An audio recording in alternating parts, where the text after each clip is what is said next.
And good morning and welcome to Touch Base Daily. My name is Ron Foster, touching base with you as I always do every day. How are you doing?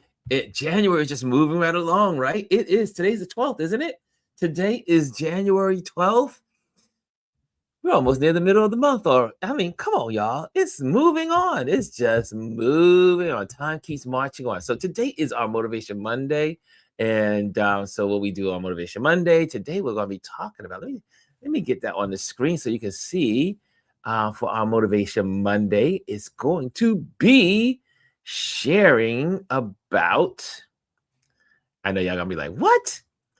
E pluribus, E pluribus unum for creatives. And in the spirit of where we are in this country right now, and out of many is Latin, out of many, one.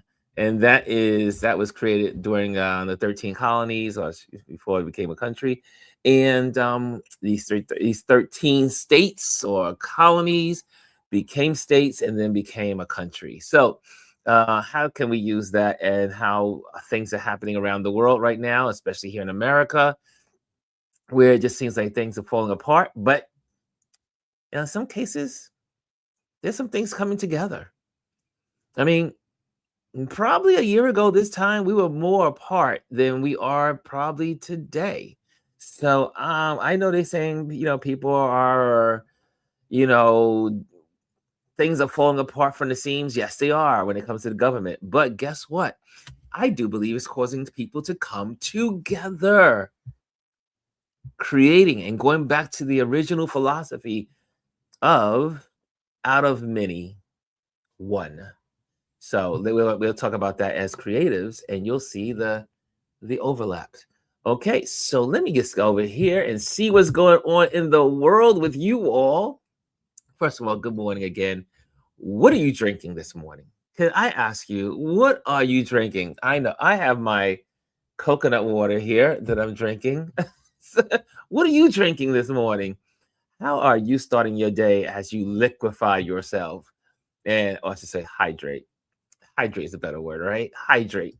As you hydrate yourself this morning, how are you hydrating yourself? I had some nice tea this morning, hibiscus tea. And now onto my coconut water. It's that kind of day. So anyway, it is beautiful out. The weather is a little cold here in New York, a little windy. It was windy last night. And yesterday I was out and about, and I'll share my weekend, but I want you also to share your weekend as well. The weekend for me was absolutely interesting. It was wonderful. Saturday, I did pretty much just cleaned up and relaxed a little bit. And but yesterday I had to spend time with my fellow photographers as we were getting ready for a photo shoot and marketing campaign for our exhibition that's coming up in February, and that will be February 7th, and that is called at the Wilmer Jennings Gallery on the Lower East Side. Really, it's Alphabet City, and but most people outside of New York City don't know about Alphabet City in New York. So, but yeah, there's a place in New York City called Alphabet City. It's like on the Lower East Side, where the numbers become letters for the streets. Avenue A, Avenue B, Avenue C. So check that out. So I'll have a lot more information on that, and I'll be giving you more information. As in, there's a lot of other activities that are going to be going on during the exhibition as well. But it was so nice to see all. Let's just say not all, because a lot of us did not bring our photos, but so many of the images that are going to be featured in this exhibition. And I am honored to be with so many amazing, oh my gosh, some of these photographers. Their work has been in MoMA, been in the New York City Museum of Art. Germany museums around different countries and around the country itself here domestically. So it's just amazing. It's amazing what's out there in the world. And so anyway, let me take this off the screen, right? Let me get that off the screen as I talk to you all. But yeah, so that's where we are. I guess I should say some hellos because people are in the building. I just wanted to do one thing here technically. Hold on a second as I make a couple of clicks, put a little clicks here and get that going for you all. Okay, I think we are going to be ready for this. Here we go. And okay, hopefully, okay, let's see what happens. Okay, so let's say hello. Let's do some hellos. Hello, the first person in the building with the gold today is our wonderful Chris R. She says, good morning. And next in the building with the silver is Jazzy Jazz. She says, good morning, beautiful people, and with her wonderful roses. And the bronze goes to the wonderful, wonderful Gwendolyn. And also in the building is Omar. Omar says, hey, all. And yeah, G is with me. She said, it is the 12th already. And look who else is in the building. A wonderful face, a wonderful person, Mr. Brian Young, creative. And so today's going to be an interesting kind of Motivation Monday. We have our friends on from that I've been on before, and Mr. Martin Small is going to be here with us. So he's going to be sharing, and we'll be just talking and just chatting it up. And so that's exciting. And he took me up on my offer. He said, "You could come on anytime you want. Come on. You can even be a co-host." But yeah, that's who we are. So he'll be on today. And I do believe we'll get to some photography from the weekend. And let's see here. Oh, I see Bryson. Oh, Bryson, I know you got a lot to say. Bryson says, what's up, Ron? What's up, everybody? Happy Money Making Monday. And drum roll, because we know he has something else to say. Been moving around because NAACP Image Awards nominations were announced today, and Center is leading the pack this year. Of course. I mean, who else could lead the pack as for the NAACP Image Awards? And yes, here's Bryson with more entertainment news. Tiana Taylor took home Best Supporting Actress for Golden Globes last night. And as I was talking to Chris this morning, he and most of the people did not expect it. So congratulations to Tiana Taylor and her award for Best Supporting Actress. And that is an indicator that she might be getting that same award for the Oscars. So that is a good signal. That's a good signal there. Sometimes it's repeated. Sometimes it is repeated. So what else is happening? Well, as the saga continues with the before we go there, I just want to say a big shout out to America, the sane Americans, everybody except for MAGA, because people this weekend took to the streets. They took to the streets. They were out there in numbers here in New York City. The streets were packed on Fifth Avenue. I did not go out and do any photography because I had other events that I had to tend to, but I was so tempted to go. But looking across the country, Minneapolis, DC, LA, it was Chicago, all these places had thousands and thousands of people out there protesting. And I do believe America will wake up. America will wake up. Or should I say, it's beginning to wake up. It's beginning to understand that no one is safe.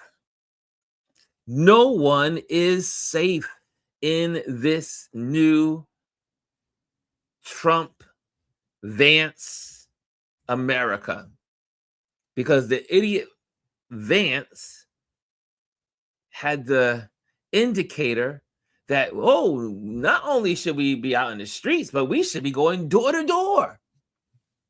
We should be getting people, collecting people, door to door.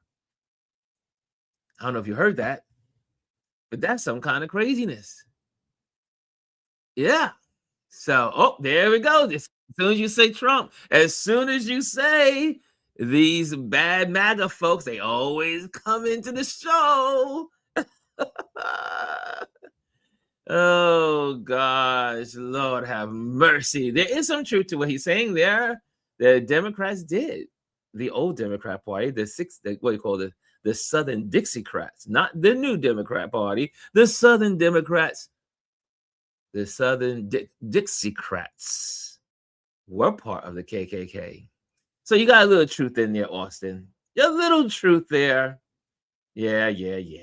So we'll let him rattle, but then after that, we'll have to let him go. If he gets disrespectful, we'll have to let him go. Yeah, we are so bad. Yep. Okay. Here he has to go. Bye-bye. Goodbye. I love that. I love that band mode. That band button is the best. Oh, I love it. Thank you, Bryce. Bryce says, and the block party is where they heading. The block party. I love it. Oh, Anthony is in the building. Mr. Anthony Rowland is in the building. He says, good morning, family. It's been a while. We miss you, buddy. You're not with the other photographers this week in Tennessee? And I wanted to go, but I said, nah. Okay, so anyway, I'm going to bring on Martin so he can share the stage with me. Hopefully his sound is working and all that good stuff, but we'll see. Here he comes. Hopefully. There you go. Hear me? Can you hear me? Yes, we hear you. So it is working. I was, I told you I needed to be on this show. Yeah. Yet I can't get my sound right. You know what's going on? Hey, Mr. Ron. Martin Small is in the building. He is my co-host this morning. Oh, wait. I get 2 for the price of 1. Oh, there's another one in the building. There's Mr. Reed. Good morning, gentlemen. Donald Reed is in the building. Donnie Don. What's going on, gentlemen? We are good. I mean, it's great to see you in the morning. You always look so fresh and have so much energy. I don't know where it comes from. I don't know what's going on. But it's so happy, man. And the Alpo glow. Remember that commercial? The Alpo glow. The Alpo glow is in the mornings. That's how we roll. But it's always good to. So good to see you guys. I was like, when you guys are like, hey, let's do this. I was like, yeah. You guys know you guys have an open invitation to be here. So how do you guys, I mean, before we go into other stuff, but how are you guys feeling about what's going on in this? I mean, for those that don't, Martin served, correct? Right? Martin served in the military. I'm a veteran. He's a veteran. And we, Mr. Don and I, we serve the public. Yes. We do. We are what they call civilians. Yeah, we're civilian servants of the public. Damn civilians. So, but we're all servants. We're all here to serve the public. So, yes, America. Let's just say America, because not America. It's a portion of America. Because believe it or not, they did a poll this weekend. I think it was Saturday. Maybe it was Friday. Regarding how people are feeling about ICE and how they're feeling about what happened this last week. And 75% of Americans are not with it. 75% of Americans or more, 90, 85, 75, but mostly around 75% average are not with the Trump administration and what they're doing, not with the lies, not with ICE, not with deportations, which also concerns me about the 25%. Like, you have to be some kind of cruel mindset. The 25% of Americans that are out there that are okay with it. Not only are they okay with it, they want more of it. Yeah, it's interesting to see the time that we're living in right now, and for the folks who are still avid Trump supporters and still agree with everything that he's doing, they're right on line with it. I'm not surprised because we know who they are. They are racist. They are separatists. Trump is not running a dictatorship, but he is running an autocracy. And we need to do a little bit of research and look back at what happened in Nazi Germany and how everything started. And we are on the same trajectory for the people who still believe in Donald Trump. They should know that he does not have America first in mind. It's all smoke and mirrors. And earlier, I heard you saying, Ron, that that we're all involved with this. It's going to affect everyone. And so for our white brothers and sisters, our Latinos, our Asians who support Trump, don't be fooled to think that he cares about America. He does not at all. Not at all. You know, and if I may interject, this is when you look at, first of all, the dog killer, I should say, but it is where she is. She was on CNN this weekend for the weekend news interview, and they want you to believe something that we see they want us to believe what we know is not true, because we all have eyeballs and we've seen the videos and we know exactly what happened on last week, and it's just baffling.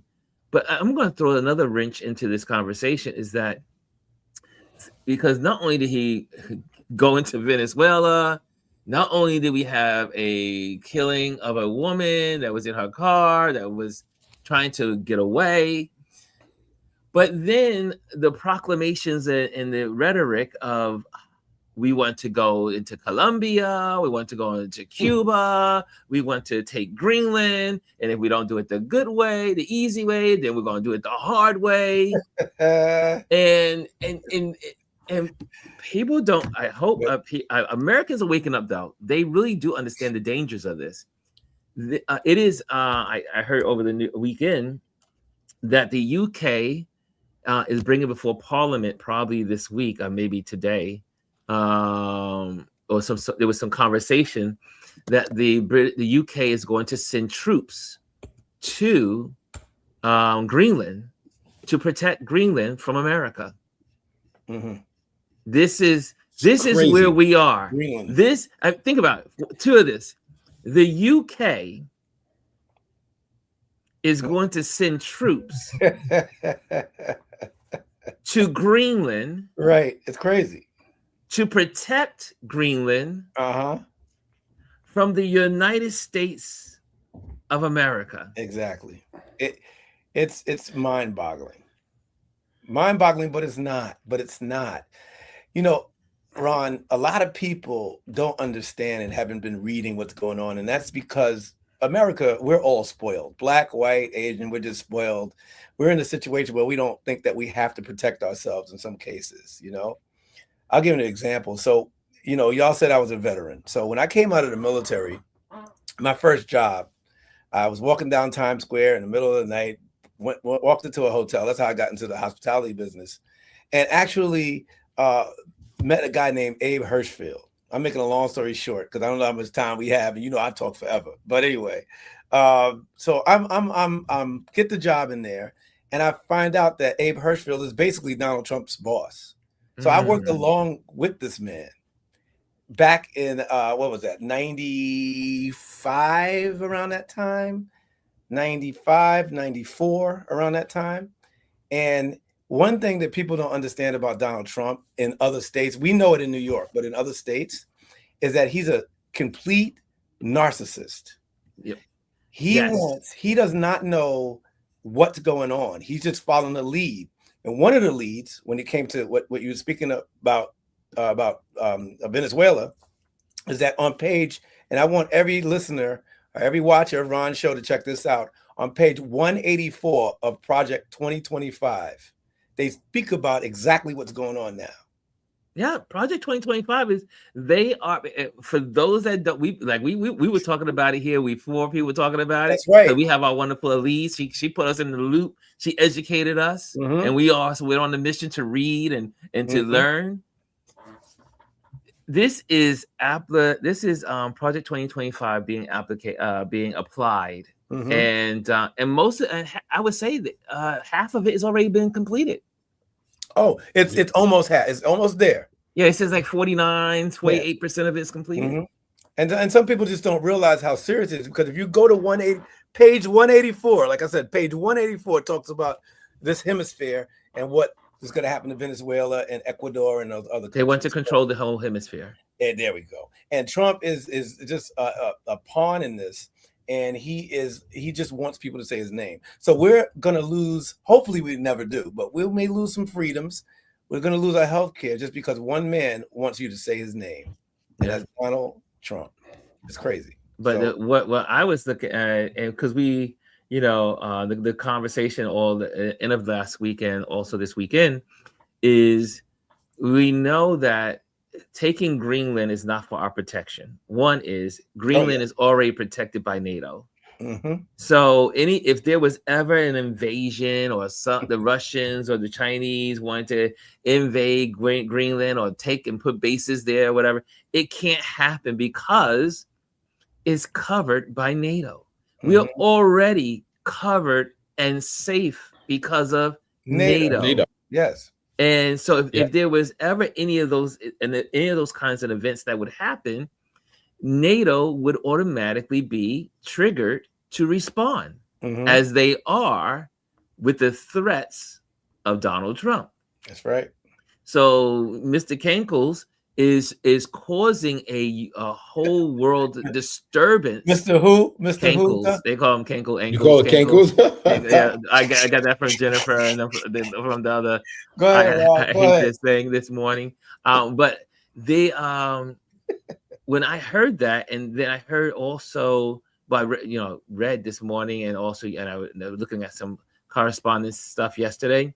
Again, and I said this weeks ago, the rest of the world is moving on without America. And this is going to affect us for generations. No trading, because no sharing of secrets. Yeah, because now the British said we can't. The British, the French, and the Germans, they said, wait, we can't give America secrets. That's right. We can't send them information about what's going covertly, and no, we can't do it. America is less safe than it's ever been. I can say, it's been probably in 100 years. Oh, we're living in history right now. This is like beyond.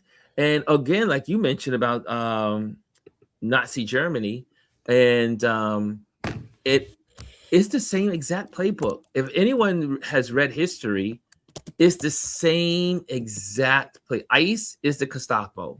It's the same instruments. That's the way they're using them.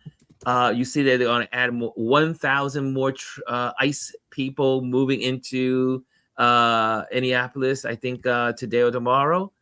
This is, but as Minneapolis, not Indianapolis. You see, you got me. Y'all New Yorkers be mixing up India and Minneapolis. I told y'all about that. You're not the only one. A couple weeks ago, everybody was like Minneapolis. Yeah, Minneapolis, and yes. But it's causing a lot of rethinking of everything. On that, but Ron, on their side, because I have friends out here, my white brothers and sisters, that protest and ask me to protest, and I said I'm not going out and protesting. And I'll support you, I'll give you a hug, but I don't believe that any African American man or woman should be out there protesting, because we've already been on the line. That's number one. Number two, the hope that I get that you're talking about when it comes, like we said in Nazi Germany, but the hope that I get is that we've already seen this before, where the Jews in Nazi Germany, they didn't really see it coming and they weren't prepared. But Black people, African Americans in this nation have been telling everybody from white people to immigrants that we've been through this and this can happen again. We haven't had help, we haven't had anybody to save us. And now people are losing their health care in the mountains, in the Appalachian Mountains. They're losing their health care in Montana. They're getting shot in the face and like we've been going through for years. I mean, I heard the woman who got shot in the face by the ICE agent, it was a couple blocks away from where George Floyd got choked out. And then I heard before that, someone in New York, a young man got shot by ICE in New York, a young Black man. Was it New York or New Jersey? I can't remember, but I do know that now that they're getting shot, that it's more of a light. And I'm not trying to make it a race thing, even though it is. What I am trying to say, always race. It's always race in America. There's no way of getting around it. Right. It's no way of getting around it. And, when it's happening to them, I'm so glad that the righteous is out there. What would you call them? Say that again. Righteous. They're righteous and they're white. Righteous white. Yes. And I say that from the bottom of my heart, that they're out there fighting and standing up against this tyranny in this country. Yeah. It is, but however, I won't go out there because my ancestors did it. They told me how to do it. I know how to do it. Donald told of stories of cops pulling us over. I'm sure you, Ron, you, Donald, have been stopped by the cops for no reason. Right. And then they don't apologize. They might hit you. They put guns in my face. Luckily, I have only been stopped and written tickets or whatever for nonsense. And then I go to the court, I have one case I had to go and went to the court, and then the judge says, "Are you kidding me?" Yeah. He talked to "Are you kidding me?" Mm-hmm. And in the Black officer, it was a Black officer. Mm-hmm. He only did it to make himself look good in front of his white counterpart. That's right. That's right. And my buddy and I, we're cycling, and we are on, for those of downtown Brooklyn, we're on Flushing. We stop at the red light, but our tires are like slightly into the walkway. Mm-hmm. And then he gets out the car and says, "You guys were going to go through the red light." We're like, "We did not go through the red light." He goes, "No, but you were going to go through the red light." And he gave us a ticket. And then because we took it to court. Right. And the judge threw it out and said, "Are you kidding me? What were you thinking? What were you thinking? You don't give a ticket on the presumption of breaking a crime." Yeah. The crime was not committed. But he was trying to impress his white counterpart. Yes. Mm-hmm. And my buddy and I looked at each other and said, "Can you believe this? Mm-hmm. Can you believe this Black police officer giving us a hard time? We're just having a good time. We're just riding our bikes." Ron, go ahead. It's crazy. Really quickly, just for our listeners who may not be privy to what NATO is, I wanted to go back to that really quickly. Go ahead. Tell them how important it is. I love the educational. So NATO, it stands for the North Atlantic Treaty Organization. Yes. It's a political and military alliance of 32 North American and European countries that was formed in 1949 for collective defense, where an attack against one member is considered an attack against all, ensuring mutual security and promoting democratic values. It serves as a form of political consultation and has military strength with diplomatic efforts to maintain peace and stability. Now, the reason why I wanted to go back to that just for a moment is because I know a lot of us, including myself, because we're all still learning, understanding how important this alliance is with NATO and the effects that it's having. And I wanted to bring that up again really quickly, just for those people out there who are Trump supporters and who think that Trump is America first. By pulling out this treaty, it leaves us more vulnerable than we have ever been before. And Doc, you know this better than me and Ron because you served in the military.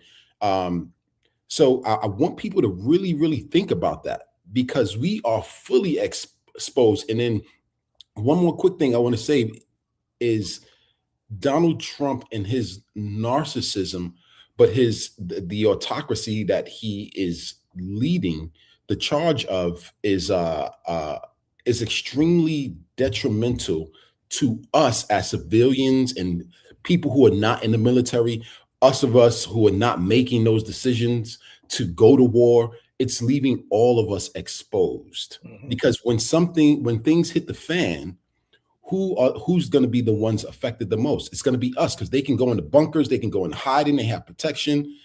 So it's not America first. People really, really need to wake up. And the last thing that I wanted to say really quickly is Stephen Miller. I find it interesting. I see his face. I find it very interesting that his Jewish background is the one who's leading the charge into the anti-Semitic things that people like to say, and also the enslavement, the mistreatment of American citizens. Because what is the difference between what happened to his ancestors in Nazi Germany and what they're doing right now? And I'm so curious to know where his conscience is, and if he even has one, because it's so contradictory to his ancestral background. And then, this Trump administration is talking about immigrants, right? And birthright citizenship. But if you trace 3 or 4 generations down, maybe just 2, you will find that all of their family members were immigrants, including Donald Trump's wife. All of them. They're all descendants of immigrants. Yeah. I mean, that is the oxymoron of it all. That's what's ironic about it all, is that these people are really immigrants. I mean, they're not from, they weren't dragged here by chains, or their land wasn't stolen. These people are truly immigrants. But I want to go back to NATO. Yeah. Because NATO is, you hit one, you hit us all.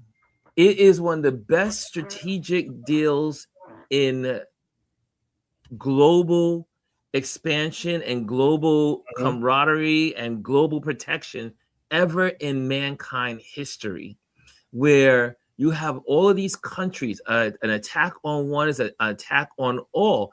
And that has kept so many wars from breaking out. It was created to stop another world war.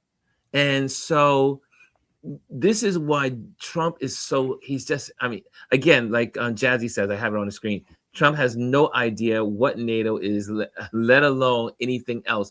What's scary is that those who are surrounding him don't either. And NATO has protected us for so long. We need NATO just as much as they need us.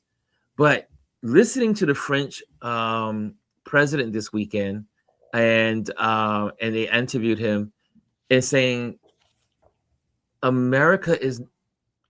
this is the thought that they said America no longer believes in the power of NATO, and America was the number 1 player for NATO. But now we have to reorganize the world, because the country that believed in it is no longer believing in it now. And he tried to say it without saying the United States. But again, Germany, France, UK, even though the UK prime minister is quite weak, in my opinion. But they are all strategizing and saying, wait a minute, America is no longer. But again, I think it's still that the world is not moving fast enough.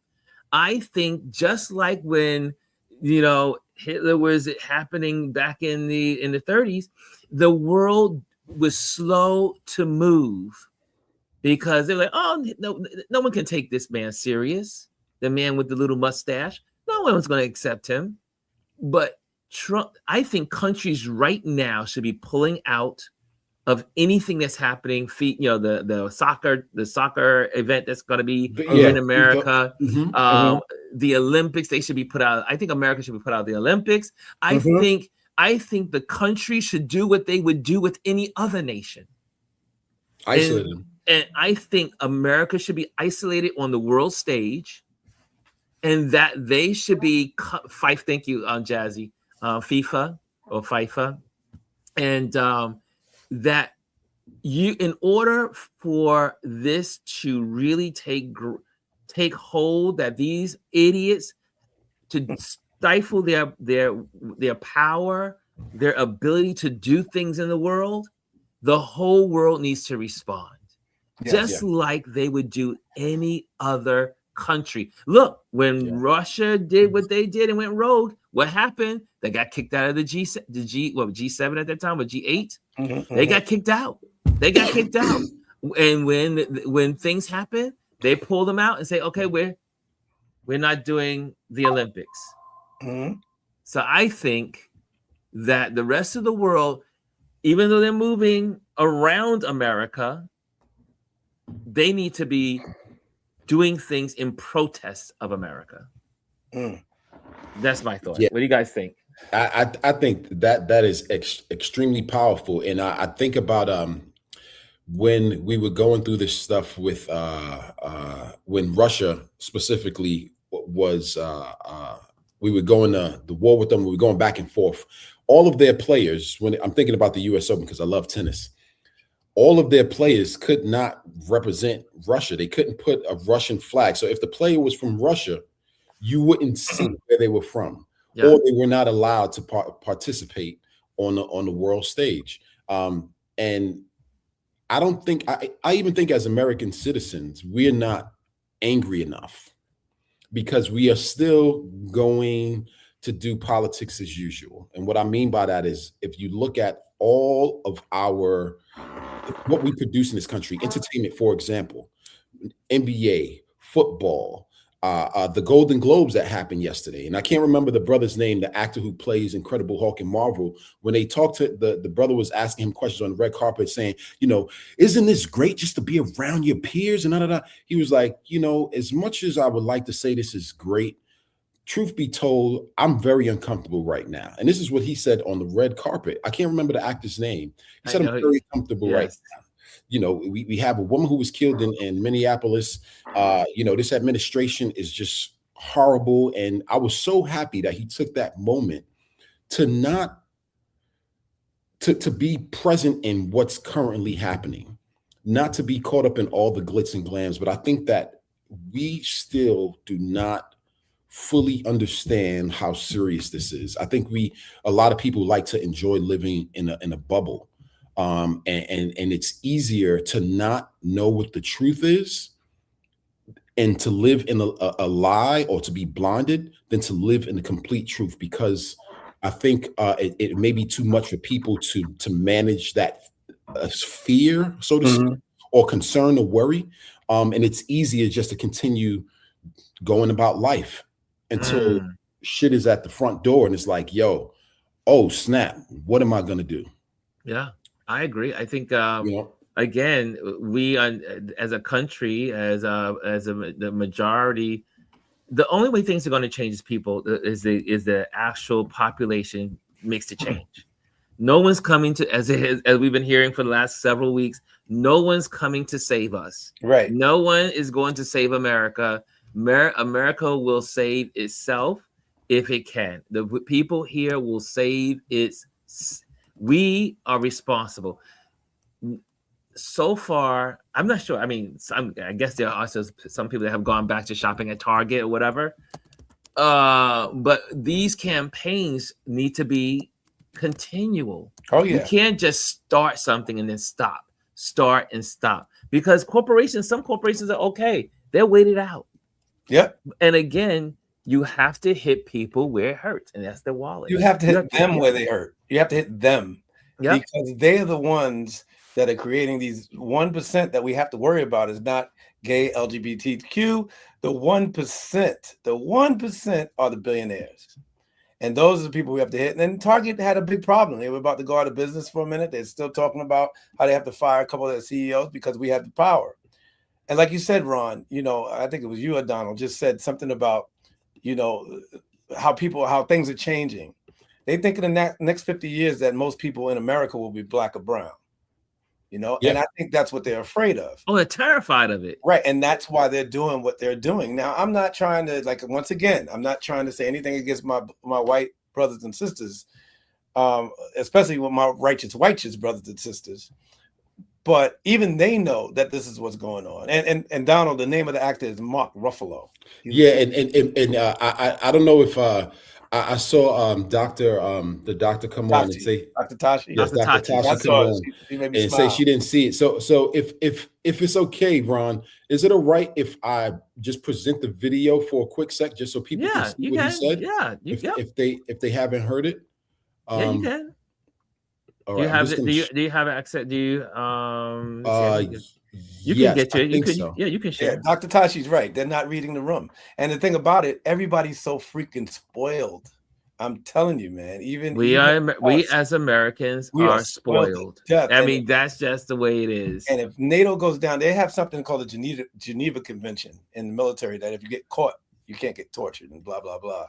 That'll go away.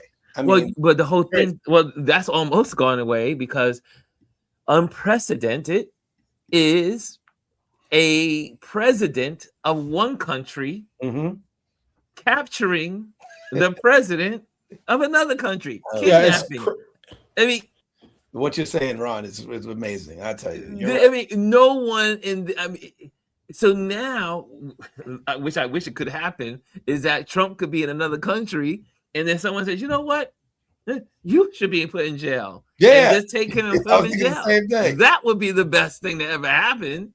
But there's certain rules, or we call it protocol. Protocol. That things we just don't do. For instance, like you said, the Geneva Convention, and making sure that when a soldier is captured, that they're not tortured, that they are treated with respect, right? So now that you have the American president doing the crazy of kidnapping a president, killing his guard, you know, and now what's to say they can't do it to you now? Oh, that's crazy. It's totally changing the whole world order. World order. Wow. Literally. So Don, you're going to show that, or? Oh yeah, I have it queued up. Whenever I don't know. Send it. You can share it wherever you ready to share. Okay. I think you have to allow it to come onto the screen. I don't know how to. Okay, I got it. I see it here. I got it. Okay, awesome. I'm gonna play it now. Tonight and his wife Sunny, and I want to ask you right off the bat. How much fun is it in that room? Sitting there, you have a couple cocktails, you hang out with everybody, and there's all kinds of conversations going on. It's usually a lot of fun, but I can't really. I got to be honest with you. I'm not feeling so great. We have a woman, Renee Good, was murdered in our streets of America today, and we got literally stormtroopers running around terrorizing. And as much as I love all this, I don't know if I can pretend like this crazy stuff isn't happening. We have a president who says the laws of the world don't apply to him, and we could rely on his morality, but he has no morality. So where does that leave us? Where does that leave the world? So I love these people. I love being here. I love you. But I also can't. It's so hard to pretend anymore. This is crazy what's happening. I have to ask you because I have family from the Twin Cities, so I understand how hard that is right now. Well, lots of people are hurting right now, and that's the problem, is that the people are hurting. Yeah, and people can't pay their rent. This isn't making us any safer. They can't pay their rent. They can't buy food. Insurance is impossible. They can't take care of their families and health. There's no education. I mean, this is not making America better. If it was, I'd be, great, let's do it. But that's not what's happening. And we have Americans being shot, killed, a woman in her car. So I'm going to ask you this, because we're talking about the problems. What do you think we can do? What are the solutions? Listen, I think most Americans want the same thing. They want a little sun on their face. They want to know that their kids are going to be okay. They want to know their kids are going to be safe. They want to be able to pay their rent. They want to be able to know they're going to send their kids to a good education. But right now, the whole Senate, the whole Congress has been taken over by corporations. So who's there fighting for us now? Nobody. But if somebody did, they got us at each other's throats. The billionaires got us at each other's throats, right? We're out there killing each other. You know what the solution is? Is doing something for the working people, putting all your focus on that. Here's what I'm going to say. I respect the fact that you're using your time and your forum to get out your message, and I appreciate it. Well, I mean, how can we do that? We can't. I don't know. I can't keep pretending. No, I hear you. I hear you. Yeah, that was good. Wasn't that priceless? It's priceless. And Ron, let me tell you something. I want to thank you for allowing us to come in here and you using your platform to do good over all this time, man. We appreciate you, man. What you're doing, how you started. It's just you're still serving. And I really appreciate that. But go ahead, Ron. We are all about serving. And give you flowers. But you know what I want to say about Don? Don came with his tape and queued it up and got it ready. Hey, I gotta come correct on your show. I gotta come correct on your show. I was like, wait a minute, Don got it all queued. You got it going. I was like, I'm done. Road to Legacy, we coming through. Road to Legacy coming through, baby. Road to Legacy. Hey, Ron, to Martin's point, I remember when we were first starting our journey with the podcast stuff, and then when you were starting with your journey, and I reached out to you to find out how to do what you're doing right now on your platform through StreamYard. It's because of you and what you told us and taught us, and then helping us as a collective to grow. And I'm extremely proud of your growth. I'm extremely proud of your growth, Ron.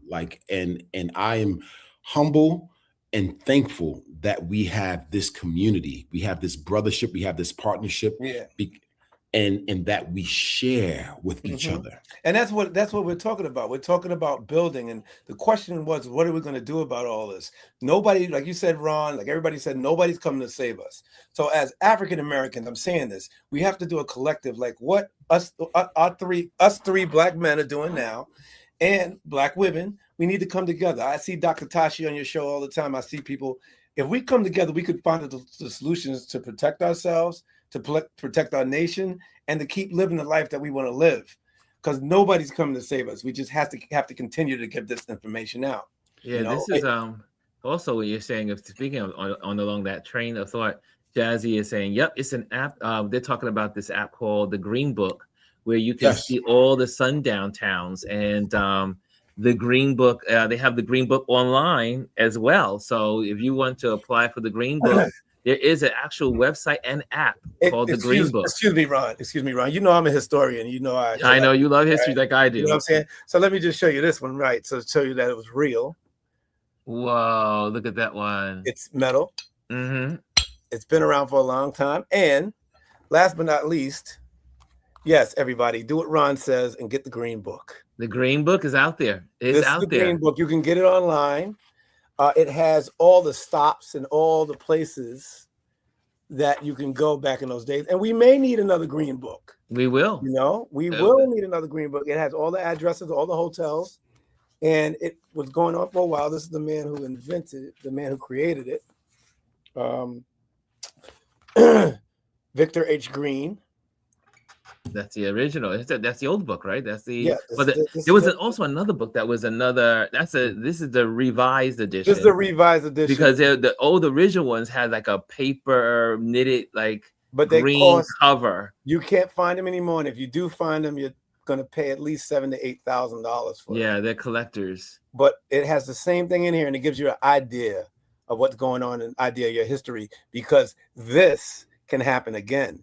Very much so. And so as you're saying this, though, my buddy who I'm hanging out with, I'm staying at his house, and he is from the Caribbean. Mm-hmm. He has a very strong Caribbean accent, and when he speaks. So I was saying, hey, you should just hang out. We could do a road trip and go this place and go that place. And he goes, yo, Ron, he says, I am terrified to go outside of New York City. He said, I don't want to deal with ICE. I'm afraid that they may hear my voice and hear my strong Caribbean accent and pull me to the side and say I'm not a citizen. And then it's over. I can't get back to my job. Terrible. I'm locked up somewhere. And it was, I mean, I feel it when I'm traveling, and I don't have a Caribbean accent. I don't have an accent of I'm from some foreign place. And it broke my heart to hear him. It's one thing when you think it, but when someone articulates it, it's so. Yeah. It was like I sat in the living room and I was like, wow. Yeah. You can't travel like you want to travel. And this is someone that has a great career, does amazing work. He's a boss at his job. He does and he feels the fear of not being able to travel outside of New York City, not even outside of New York State, outside of New York City, in fear that he may be taken away by ICE. And that happened to our ancestors. That happened, not even our ancestors, my grandmother. Yeah. You know what I'm saying? As African Americans, like I said, we've been through all of this already. Now people have to realize that it can happen again. The Handmaid's Tale, that TV show. Yes. That happened to Black women in America, like for 400 years. That's right. So, these things, you're right, Ron. You're right. I mean, it's crazy. My question is, though, and I'm not changing the subject, but my question is, we're just having a conversation. Yeah. Yeah, because you're a photographer. Most of the people that follow you are photographers. How do we get more photographers, or are there a lot of photographers really documenting or photograph documenting these atrocities that are going on? And how do you feel about it? Do you think that it's doom scrolling when you find all those pictures on the sites of the woman getting shot? Or do you think, because Gordon Parks was doing it in his own way back in the day? Yeah, Gordon Parks would take some shots of some signs like this and put it next to the lady. And yes, it was he was a great photographer. What do you think about that, Ron? About I've been watching the photographers. Like, I'll look at footage and my eye is always drawn to the photographers and how they are working in this environment, because photographers are being attacked as well. So no one is safe when you are out in these streets, especially in this new era. And I'm gonna take it by 2 points. I'm gonna take it from two angles. I was with fellow photographers this weekend. It was about maybe 50 of us at the gallery. A lot of us are gonna have our work shown at this Wilmer Jennings gallery in February. So we gathered together yesterday for a marketing campaign to do a commercial of all of us together and filming and all that other stuff. So it was really great to do that yesterday. And these are all Black photographers. And one of the photographers, she's an amazing, her work has been in, like I said, several museums, a very accomplished photographer. And we were talking, because she's like myself, we both we love history, we love politics, we follow with trends, we know what's going on in the world. And she goes, Ron, I'm working to just keep my peace. And during Black Lives Matter, we were all in the street. I'm just talking from the Black photographers. Yeah. We were all in the street, covering it day after day, hour by hour. We were marching across the bridge. We were marching in the streets. We were photographing every single piece of Black Lives Matter after George Floyd. You couldn't stop us. We didn't care about COVID. We didn't care. We wore double mask, triple mask. We put the goggles on. It was at any cost necessary to get the real story out to people. Meaning, as Black photographers, we could photograph our truth. It wasn't what other photographers were putting out there, the negativity. but we were photographing the joy of the protest. We were photographing the camaraderie. We were photographing people laughing, having fun as they were protesting and joining together for a cause. So we came as Black photographers, we approached it from another angle. Yes, we wanted to tell the horror story, but we also wanted to tell the stories of joy, people coming together, strategy, looking out for one another, water being handed out, people giving their last. We wanted to give all of that great information through photography. Okay. So that was our, I don't speak for every Black photographer out here, but we were talking yesterday, and most of my friends that are photographers are not really in the streets for this event. Some are, but most of the photographers I am looking out, I call the front lines, are white photographers. Yes. And so when I'm looking at the broadcast, like this one footage that was out yesterday of a gentleman, he just simply was filming ICE doing their bad stuff to an individual, and then he gets punched down, put down, tackled, and he's wrestled to the ground, and they arrest him and take him away as well. But there's a white photographer on the ground getting the shots, trying to get the story. And I think, for instance, for me as a Black photographer, I have not found a extreme need to be in the streets photographing this time. To me, again, like we've talked in this community, we're gonna be okay. Right. And, you know, I think and this is what we were talking about yesterday. Some of the photographers, we've been here before. Our ancestors have been here before. We've been here. We've did that and done that. We survived. We will survive. We have each other. We have community. We're going to work to help and support one another. But we're not in those streets. Even the photographers. It's just really, I found that fascinating. We had this conversation yesterday. Right. And there's not a Black, like, think about it. We were all photographers. We were at the gallery doing our thing. Yeah. Now, on Fifth Avenue, at the same exact time, there were thousands and thousands of people on the streets. Yeah. Most of the Black photographers that I know were not there. Right. So I think we see it differently in this time. This is not our fight. It's like I hate to say it. I mean, it sounds. I know, you just gotta be plain and say it is what it is. This is not our fight. Black people did not put Trump in office. That's right. Black people warned America. Black people have been warning America for generations. And this is what police officers do. This is what law enforcement does. This is how people are treated. The people in the Black community have been treated this way for centuries. This is not our fight. This is the fight for the awakening of white people to wake up.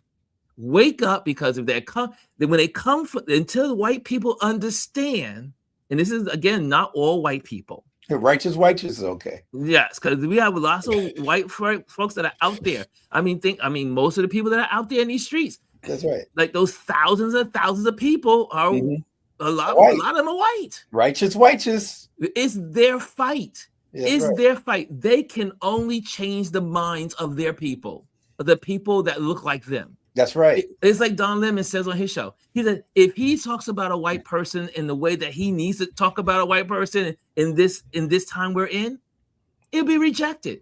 It's just a Black person ranting. But white people like Jennifer and Pumps on their show, they are white women. They are white. they can speak to white people like Black people can't. And Right. so as a photographer, I don't think it's our fight. And will I go out and photograph maybe something here or there? Maybe, if it just happened to be there. But I don't think it's worth the risk of me as a Black photographer being out in the streets, maybe getting sprayed or whatever, or getting hurt or whatever, for a cause that we've been doing for the longest. We've been in the streets. Yep. So I look at it just like my Black photographer, my compadres from yesterday, my peers. This is not our fight. Let them fight it out. Let them work it out. We will do our job in building our community. We will photograph what we love about our community. We will photograph our people coming together, having a good time. We will photograph the line dancing. We will photograph the things that are meaningful to our community to build community. Now, that's it. To Ron's point, what Ron, you were saying to your point to the audience, this is a shot of a friend of mine. You can't see it because I have the black ice picture in the back, but it's a shot. I don't know if you can. I don't know. Is it the reflection? It's a little better now, right? Yeah, just tilt it slightly downward, and you'll be able to see it. Go down. Yep, slightly there. Give it a little tilt. There you go. Perfect. Yeah, there we go. There so pull it closer in. Pull it closer in. Ron, what you were talking about, Ron, yes, is a photograph in the Bronx, or was it Brooklyn, where Amadou Diallo. This is the protest of Amadou Diallo, and my brother, who used to be paparazzi, and now he's a really great photographer out there. I like to put his stuff out here in Indianapolis. His name is Hector, and Hector shot this back during Amadou Diallo. So to your point, you're right. I mean, we've been here before. We've watched our families get killed by the cops, and we've documented that. We have so many documents of this.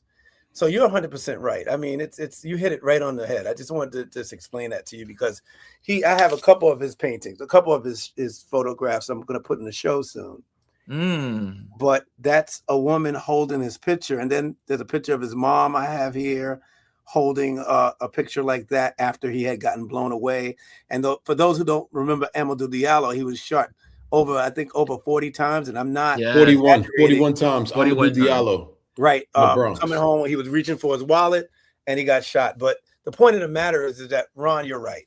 And if we go back out there and continue to do the same thing over and over again, it's called insanity. And that's why I say that we just need to continue to galvanize ourselves and do what us three are doing right now and what you're doing with your platform and continue to push forward. So I just wanted to show that example to say that I'm with you with that all the way, Ron. Well, here's even like Gia Houston Jack says. She says, I'm focused on telling stories of joy and community. I am not in the streets. Yes. And I like I said, I think so far in my circle of photographer friends and people that are doing photography and love photography and document everything, and none of us have sat in a room and said, this is not our fight. We're coming together and not doing this anymore. No, that's not. We just all have instinctively said, this is not our fight. Yeah. But what we all have in common, this just like Gwendolyn's saying right here, I think this is something that's a common thread, especially I know in other communities, I guess it would be, but I can only speak from the Black community because I'm a Black photographer in a Black community. And it says, I'm focused on telling stories of joy. These are key words, y'all. Joy and community. Yep.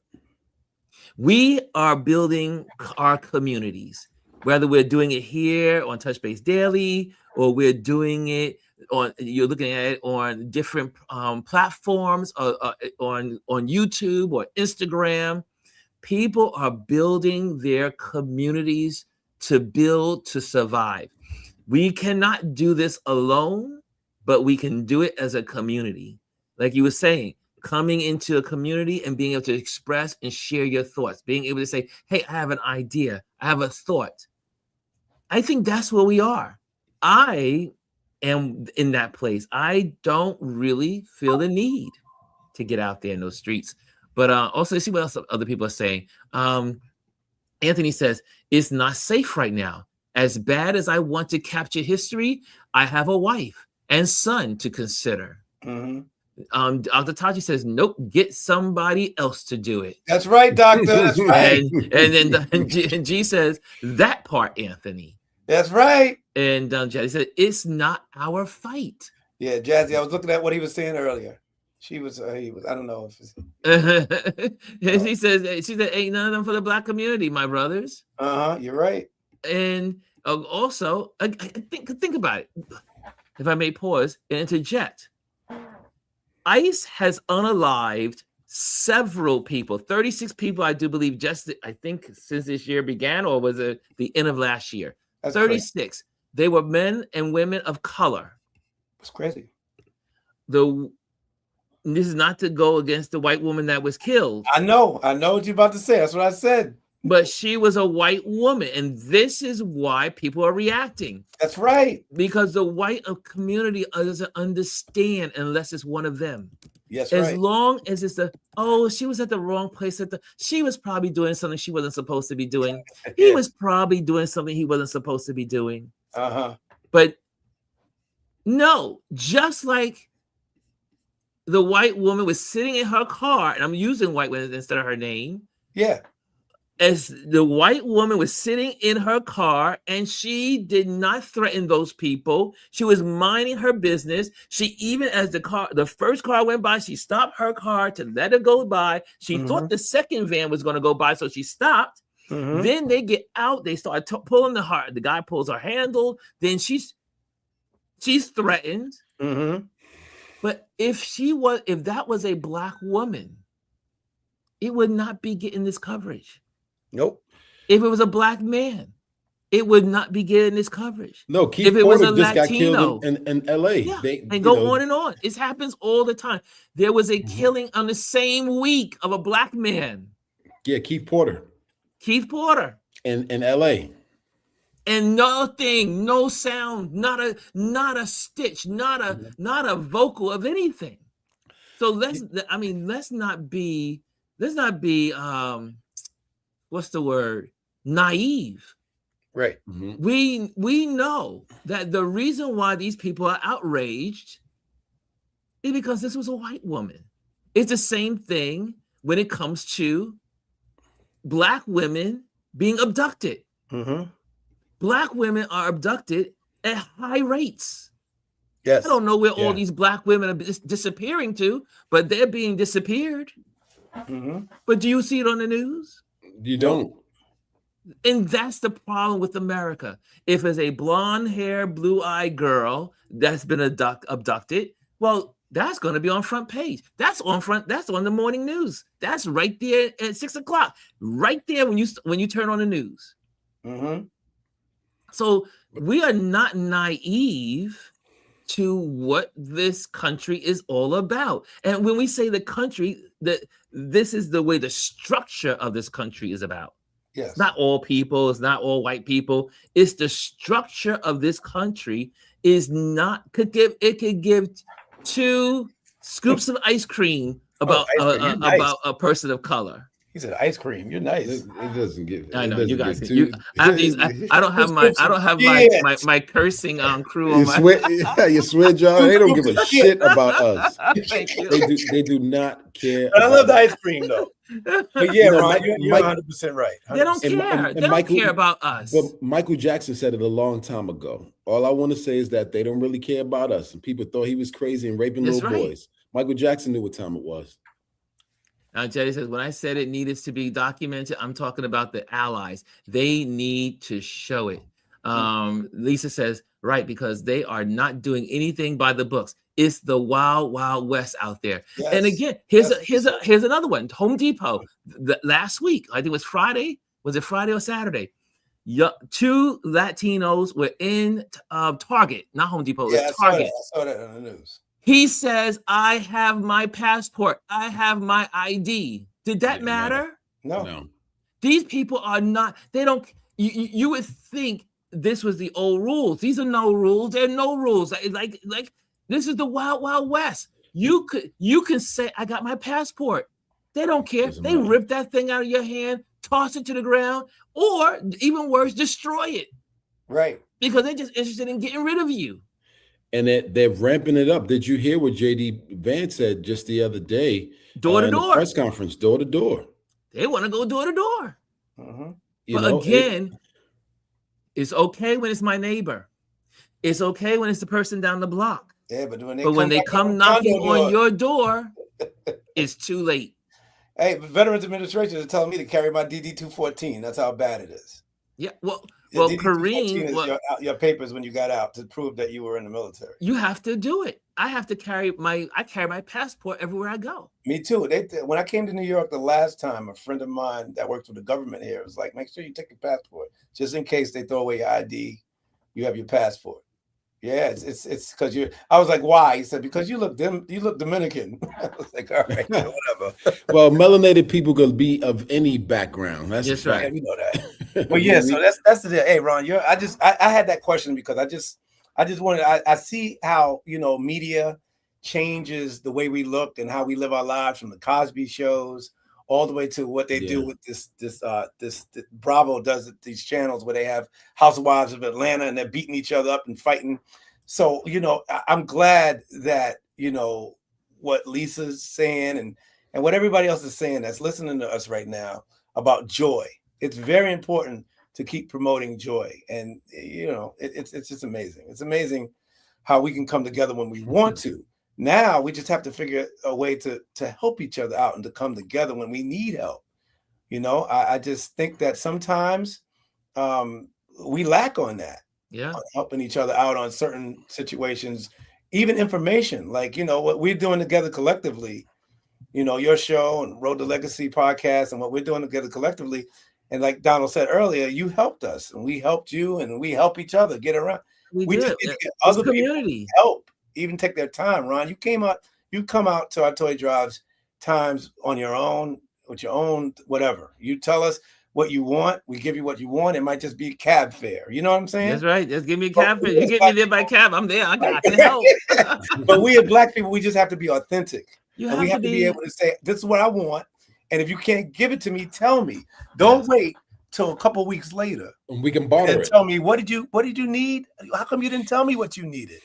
And I'm like, I'd rather tell you what I need than for you to tell me later on, ask me why you didn't ask me.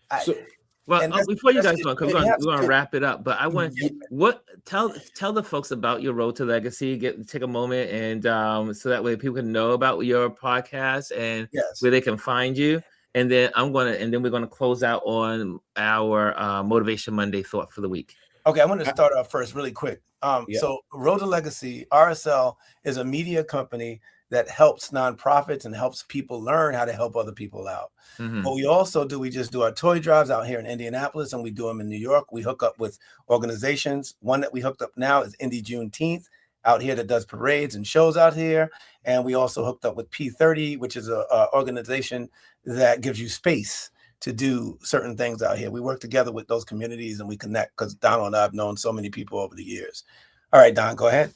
And what we are currently working on, and Ron, if you don't mind, I would like to just share one more thing. We're working on we've been doing the toy drives for like the last 8 or 9 years, and look at what happened and I wanted to years ago that share man like a clip. Didn't have the one gift he was able to give his daughter was the one gift he won from us. That's right. I remember. You know what I mean? That alone says everything. That one thing. Somebody told me this phrase: small tangible wins. Mm-hmm. It's the small things. We have impacted over 200-300 people every single year since you've been started doing this. So don't think that, because some of these kids, that's the only gift they get. Keep it 100. That's the only gift they get. So I just wanted to I thank you, Ron, for pulling that up. That's a clip from the documentary that we are working on. So we've been doing the toy drive for like the last 8 or 9 years or so, and so since this year or last year was our last toy drive in the community, we're pivoting to do other things like what Martin is saying. However, all of that stuff that we've done through the years, we're putting together and formulating a documentary about community and the collective and all the people, including yourself, who over the years have helped us to produce this toy drive. And I think it's very, very important to show the community aspect of how, again, everyone comes together to give back to the people. And so that's what we are currently working on for RSL. And what Donald, what he forgot to say is that all your listeners, and even though you, Ron, if you have any way that you can help us to finish this documentary, editors or anybody like that, anybody who wants to come out and take, pictures of what we do, either in the Bronx or even out here in Indianapolis, we're working on budgets and stuff like that. So please get in contact with us so we can get to know you. So when we do get the budget, or you want to do a pro bono, you know what I'm saying? Just come on through and get in contact with us. And you can get in contact with us at, Donald. You can either send us a DM through the Instagram, or you can email us at readsmalllegacy@gmail.com.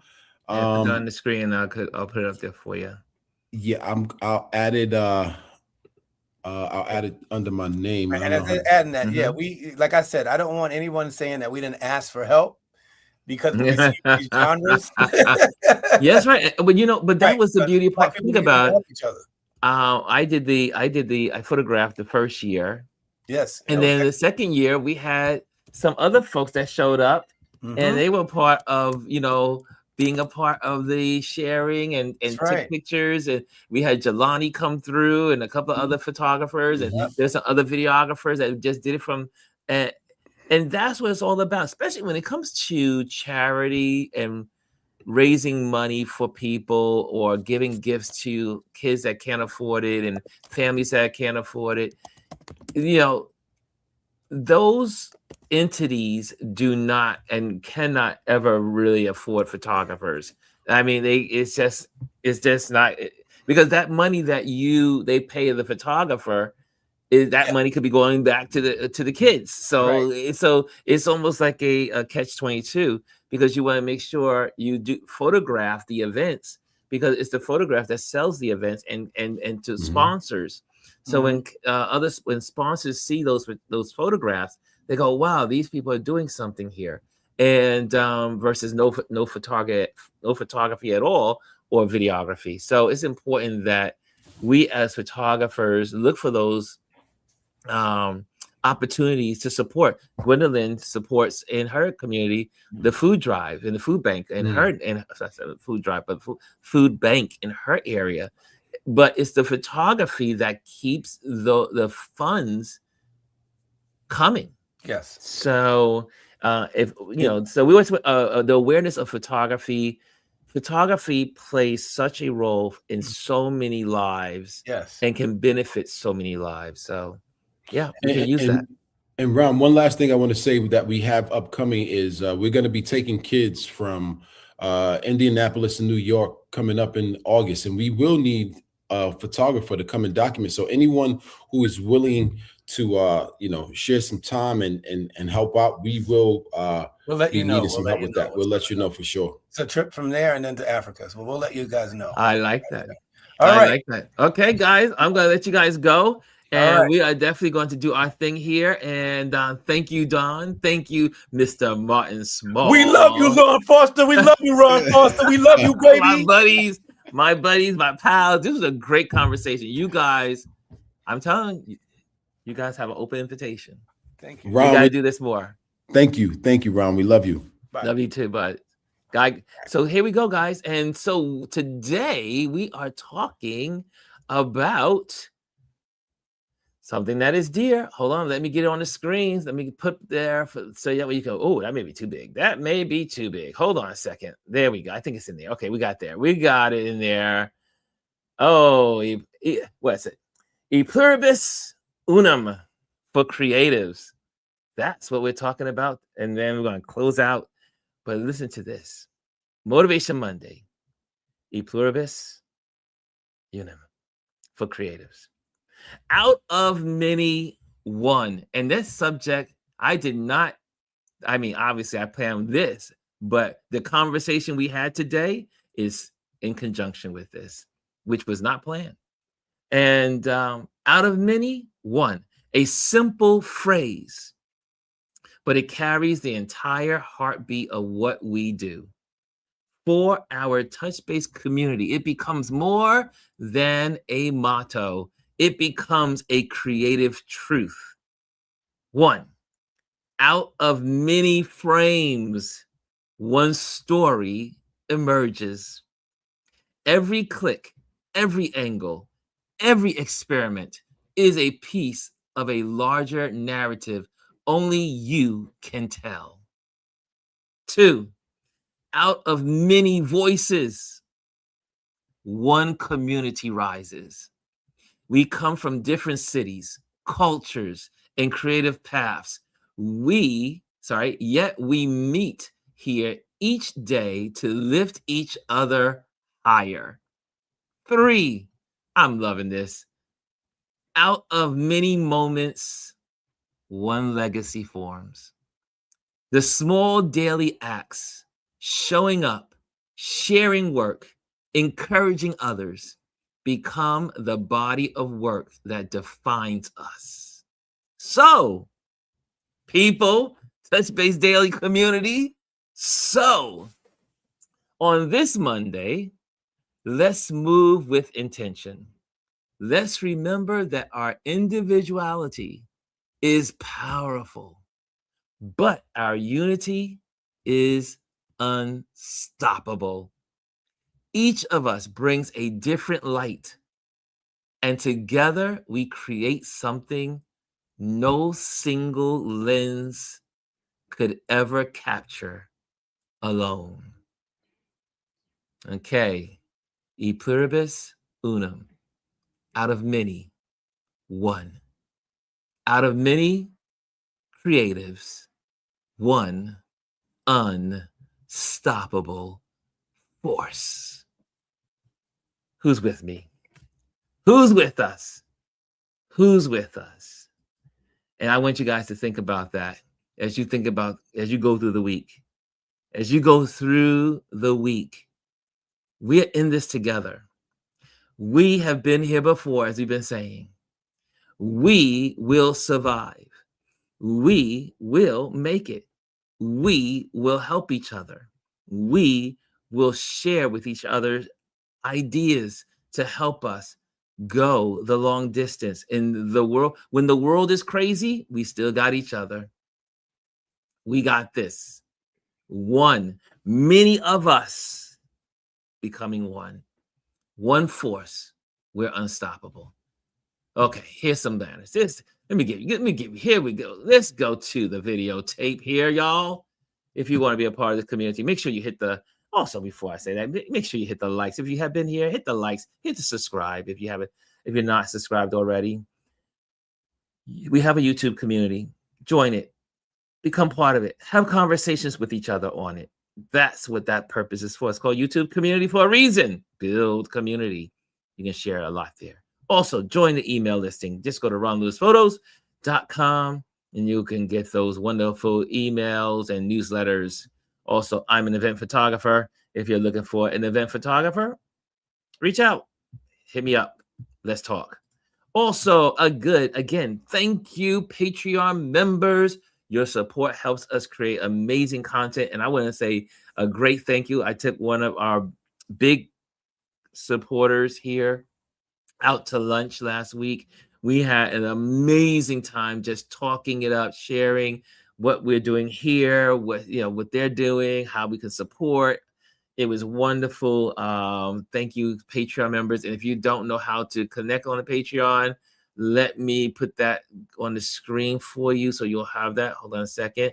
Let me get that QR code on there. Just scan the QR code that's in the corner there, and it'll take you straight to the Patreon page so you can become part of that. Also, what we talked about today is on that Patreon page as well, and everything else that we talk about here on our Touch-Based Daily is usually located in the Patreon community, and you're going to see more community-oriented stuff in the Patreon community. So as for Patreon members that support what we do here, so more interaction, more interactive connections. Okay, and last but not least is also our wonderful, again, join our YouTube channel and hit subscribe. And it doesn't cost anything to do that. And I think we did it. I think we did it all. I think we have done it all. Many one. We are many. We are one. Let's help each other, build community, and focus on what matters. See you tomorrow. Oh, sorry. Oh, tomorrow I won't be here. Tomorrow I have all kinds of tests going on. All my, I share I'm not one to keep things private when it comes to my health. I know that sounds crazy. So tomorrow is my 6 month, I'll be getting my CT scans and all that other stuff to make sure everything is going well after 1 year of having the surgery and being cancer free. So cancer free, we don't want the cancer to come back. So we got to make sure we stay on top of things. So I'm getting all my tests done tomorrow. I need to do that also so I can get the green light to go overseas. So I'm getting all the physicals done, all the blood work done. I already had the blood work last week, 15 vials removed. That was wonderful. Nice Thursday. But yeah, so we are definitely going to be getting everything done so that way I can have the green light health-wise to go overseas, because I'll be running like a maniac once I get there and I'll be on the run. So making sure that health is, if I may remind all of the brothers, all of my sisters in the building, that doesn't mean black or white. That means everyone. Colons. Make sure you'll get your colonoscopy if you haven't gotten it yet. Colon cancer. I just learned of another young person dying of colon cancer in their 40s. Now, so guys and girls, make sure you take care of, if you're up to your 5 years, because now it's 5 years, every 5 years, get your colonoscopies done. It's a slow growing cancer, so you can stop it, right, early. So get your colon cancer screenings. I have to do it every year now because of the colon cancer I had last year. But get out there, do it. I have to do it every year. I'll be probably doing mine next week or the first week of February. But here we go. Let's stay healthy. And I know men, now I'm going to go there with black men in general, but black men, we have a reason why we don't like doctors. So I'm not saying you don't have a reason not to like doctors, but you have to get your colon cancer screenings. You have to get your, all of the screenings, every screen, prostate cancer, all of it. You got to stay committed. Stay committed to your health. Your family needs you. Your loved ones need you. So stay active. I'm not going to start another broadcast on that right now. I'm going to let you guys go on that. But definitely stay on top of your health. So I will not be here tomorrow. I will be at the clinic drinking that nasty fluid so I can do the scans. But yeah, yes, it is. Yes, 5 years now for certain groups, mainly people that are melanated. The people in the black community. It is recommended if you're in a high risk category to get your colonoscopy every 5 years. Okay, and also I do believe in February, before I leave, I got to talk to my surgeon. He may be making a guest appearance with us here to help educate you on colon cancer in our communities. Okay, so hopefully we'll get that. So keep that in your prayers that will happen, because he's really cool, and it'll be good to have him here. And I think that's it. Okay, we're out. And good. Okay, focus on what matters. We're out. Bye.